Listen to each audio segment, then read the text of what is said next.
Chenkara government U P സ്കൂളിൽ കുട്ടി കൃഷിത്തോട്ടം പദ്ധതി ആരംഭിച്ചു. വെജിറ്റബിൾ ആൻഡ് ഫ്രൂട്ട് പ്രൊമോഷൻ കൗൺസിലാണ് ചെങ്കര ഗവൺമെന്റ് യു പി സ്കൂളിൽ കുട്ടിക്കൃഷിത്തോട്ടം പദ്ധതി നടപ്പാക്കുന്നത്. ഗ്രാമപഞ്ചായത്ത് standing committee chairman Wilson Kochuparambil ഉദ്ഘാടനം നിർവഹിച്ചു.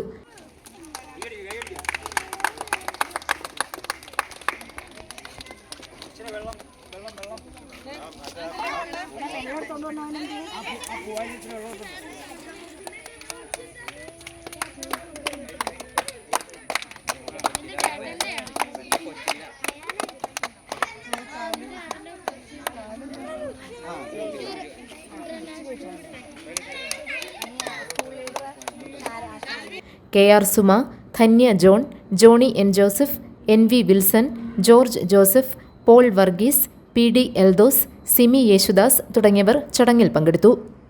GTV news, Keerampara.